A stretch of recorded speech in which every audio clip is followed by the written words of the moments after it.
Ibn Sina pharmaceutical সবাই জানে এটা জামাতের প্রতিষ্ঠান। ইবনেসিনা জামাতের প্রতিষ্ঠান, জামাত ইসলাম মনে করে না। আর যারা ইবনেসিনা ম্যানেজমেন্ট তারা জামাতের লোকটাকে ব্যবহার করে সারা বাংলাদেশের মানুষকে বোকা বানাচ্ছে। আমাদের যদি কোনো ভুল ত্রুটি হয় সেটা তো আমাদের সবাই দেখবে। তারা কোনো কিছু না করে, আমার কোনো নোটিশ না দিয়ে, কোনো কিছু না বলে আমাদের ভাইদের চাকরি, আমার হাজব্যান্ডের চাকরি নিয়ে নিচ্ছে। বিগত ডিসেম্বর মাস থেকে মানে 4 মাস আমাদের কোনো স্যালারি দেয় না। রোজার মধ্যে আমাদের চাকরি তারা কেড়ে নিয়েছে। তখন আমরা তারা চাকরি টাকা দেয় না সমস্যা নেই, কেন নিতেছে আমাদের দিন শেষ হয়ে গেছে। এটা যে বড় কথা, চাকরিটা কেন নিবে? চাকরিটা নিবে কেন? আমাদের অন্যায়টা কোথায়? আমাদের তৈরি করছেন আপনারাই মনে করেন ওদের উপরে চাপ দিতেছেন, সব কিছু আপনারাই করতেছেন। আপনারা বলছেন তোমরা সেলস করো, 100% সেলস করতেই হবে, 100% সেলস করো, কোনো সমস্যা নেই, আমরা দেখবো। যখন দেখার সময়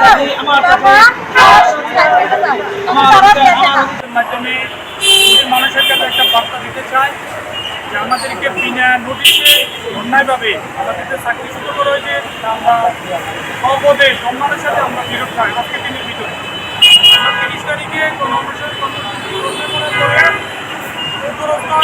ম্যানেজমেন্টের সর্বোচ্চ অথরিটির লোকেরা আছে আমাদেরকে আবেগ আপ্লুত দেখিয়ে প্রতিশ্রুতি দিয়ে 3 তারিখে আমাদের কল করবে, এই মর্মে প্রতিশ্রুতি দিয়ে তারা প্রতিশ্রুতি ভঙ্গ করছে। আমরা যখন টাইমের উত্তপ্ত হয়েছি, আমরা জামাতের কর্মী হিসেবে জামাতের সেন্ট্রাল কেন্দ্রীয় কার্যালয়ে গিয়েছিলাম জামাতের আমির সাহেবের দেখা করার জন্য। জামাতের আমির সাহেবের সাথে সকাল 10টা থেকে সন্ধ্যা পর্যন্ত দেখা করার কোনো ফ্লোর পাইনি। সেক্রেটারি জেনারেলের মাধ্যমে একটা ভিডিও পাঠিয়েছিলাম। সেক্রেটারি জেনারেল তার পিএসের মাধ্যমে একটা বার্তা দেয় যে ইবনেসিনা ম্যানেজমেন্ট আমাদের জামাতের কথা রাখে নাই বিরোধ আন্দোলনে, ইবনেসিনা ম্যানেজমেন্ট জামাতের কথা রাখে না, আমরা এখন কিছু করতে পারবো না, আপনারা আপনাদের অধিকার আদায়ের জন্য আন্দোলন চালিয়ে যান। পরবর্তীতে আমরা ওখান থেকে চলে আসি। আমরা এত কষ্টে 5 মাস আমাদের স্যালারি বন্ধ, আমরা এত কষ্টে আছি, কিন্তু আমাদের কোনো সেন্ট্রাল আমাদের আবিষ্কার সারা বাংলাদেশ ঘুরে বেড়ায়, কিন্তু আমাদের খোঁজখবর নেওয়ার জন্য হয়নি। আমি এই জন্য বলি যে আপনারা ইবনেসিনা ফার্মাসিউটিক্যাল সবাই জানে এটা জামাতের প্রতিষ্ঠান। ইবনেসিনা জামাতের প্রতিষ্ঠান, জামাত ইসলাম মনে করে না। আর যারা ইবনেসিনা ম্যানেজমেন্ট তারা জামাতের লোকটাকে ব্যবহার করে সারা বাংলাদেশের মানুষকে বোকা বানাচ্ছে। সেই জিনিসটা আমরা সারা বাংলাদেশের মানুষকে ক্লিয়ার করতে আরেকটা মেসেজ দিয়ে, ইবনেসিনার যারা ম্যানেজমেন্ট তারা বয়োবৃদ্ধ, কেউ ডাক্তার, কেউ ইঞ্জিনিয়ার, কেউ লেকচারার, কেউ ব্যাংকার, তারা মার্কেটিং সম্পর্কে তাদের কোনো জ্ঞান নাই, তাদের অভিজ্ঞতা নাই। তারা যে বিষয়ে অভিজ্ঞতা নাই সেই বিষয়ে তারা নতুন কি নির্দেশনা দেবে, তারা তো ভুল পলিসি অ্যাপ্লাই করবে মার্কেটে। সেই ভুল পলিসিটা অ্যাপ্লাই করার পরিপ্রেক্ষিতে 2023 সাল 24 সাল 100% অ্যাচিভ হয়েছে। কিন্তু আর 2000 থেকে 2500 এমপিও ম্যানেজার প্রায় 200 থেকে 300 কোটি টাকা ঋণগ্রস্ত হয়ে গেছে। বিরল ঘটনা। ইবনেসিনা ছাড়া বাংলাদেশে দ্বিতীয় কোনো ওষুধ কোম্পানির লোক নাই, এত পরিমাণে তারা যে ঋণগ্রস্ত।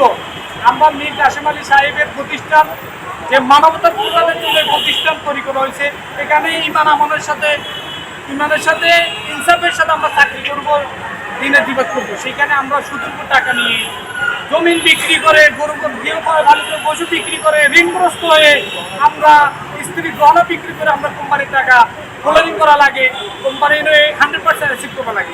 আমাদের দাবি একটাই, আমরা আমাদের চাকরি সপদে সসম্মানে পুনর্বহাল চাই, এবং তারা যদি আমাদের চাকরি পুনর্বহাল দিতে ব্যর্থ হয় তাহলে আমরা পরবর্তীতে মাননীয় প্রধান উপদেষ্টা ডক্টর মোহাম্মদ ইউনূসের বাসভবনের সামনে এই আমৃত্যু অনশন করতে বাধ্য হব। আপনারা যদি আমাদের অনতিবিলম্বে আজকের মধ্যে আমাদের চাকরি ফেরত না দেন, পরবর্তী নির্দেশনা এবং পরবর্তী আন্দোলন আরও তীব্রতর হবে।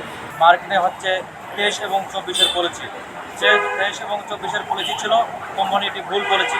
এই ভুল পলিসির কারণে অসংখ্য ভাইয়ের আর্থিক সমস্যা হয়, যার কারণে আমাদের অনেকের চাকরি চলে যায় এবং চাকরিচ্যুত হয়। আমরা এই জন্যই মিডিয়ার সামনে আপনাদেরকে বলতে চাই যে আমাদের ভাইদেরকে বর্তমান সময় ক্যালকুলার আকারে আমাদের চাকরি